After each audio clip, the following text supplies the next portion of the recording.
मोक्का अंतर्गत नोंद असलेल्या गाजलेल्या प्रकरणातील आरोपी सम्राट सुभाष कोराणे यांना उच्च न्यायालयाच्या मुंबई सर्किट बेंच कोल्हापूर यांनी जामीन मंजूर केला आहे। त्यामुळे जिल्ह्यात या प्रकरणाची पुन्हा चर्चा रंगली आहे। दिनांक 9 एप्रिल 2019 रोजी राजारामपुरी परिसरात मटका जुगार अड्ड्यावर छापा टाकण्यासाठी गेलेल्या पोलीस पथकावर हल्ला झाल्याची घटना घडली होती। या घटनेत टोळी प्रमुख सलीम मुल्ला व इतर 30 ते 40 आरोपींनी बेकायदेशीर जमाव करून पोलिसांवर हल्ला केला होता। यावेळी एका अधिकाऱ्याचे सर्व्हिस पिस्तॉल हिसकावून घेऊन जीवघेणा प्रकार करण्यात आला होता। या प्रकरणाची राजारामपुरी पोलीस ठाण्यात गुन्हा दाखल करण्यात आला होता।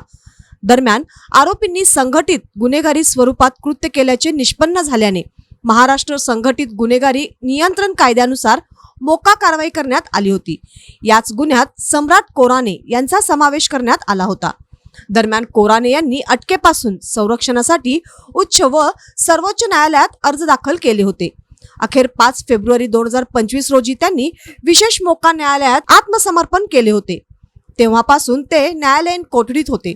जामीन अर्जाच्या सुनावणीवेळी बचाव पक्षाचे वकील ॲडव्होकेट सचिन माने यांनी कोराणे यांचा घटनेत थेट सहभाग नसल्याचा मुद्दा मांडला। तसेच तपास पूर्ण झालेला असून इतर आरोपींनाही जामीन मिळाल्याचे न्यायालयाच्या निदर्शनास आणून दिले। हा युक्तिवाद ग्राह्य धरत न्यायालयाने कोराणे यांचा जामीन मंजूर केला। या प्रकरणाकडे कोल्हापूर जिल्ह्याचे लक्ष लागून राहिले होते। कोराणे यांच्या वतीने ॲडव्होकेट सचिन माने व ॲडव्होकेट प्रतीक तारे यांनी काम पाहिले।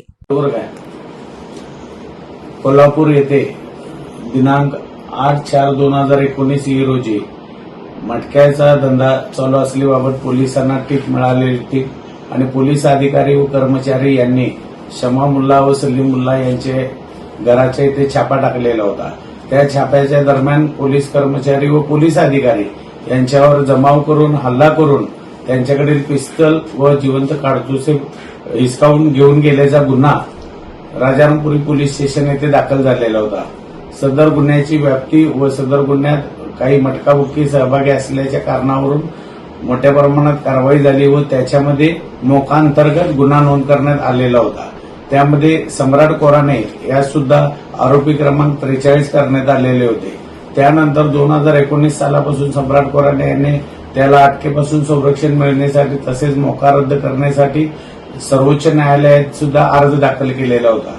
त्यानंतर दिनांक 5 जून 2025 रोजी सम्राट कोराणे हा त्याच्या वकिलामार्फत कोल्हापूर येथील मोक्का न्यायालयात स्वतःहून समर्पित झालेला होता। त्यानंतर त्यास न्यायालयीन कोठडीत ठेवण्यात आले। त्यानंतर त्याचा मोक्का कोर्टात जामीन अर्ज फेटाळण्यात आला।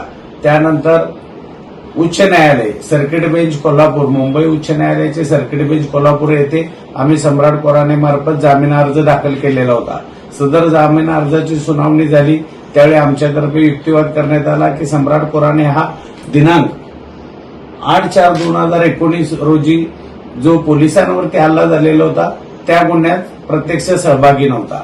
त्यानंतर त्याच्यावर केवळ इतर साक्षीदारांच्या जबाबात नाव आल्यामुळे आरोपी करण्यात आले, परंतु प्रत्यक्ष 8/4/2019 रोजीच्या घटनेशी त्याचा कोणताही संबंध नव्हता। यातील टोळी प्रमुख व इतर आरोपींनाही जामिनावर सोडण्यात आलेला आहे आणि आता सम्राट कोराणे याला अटकेत ठेवण्याचे कोणतेही कारण शिल्लक राहिलेले नाही।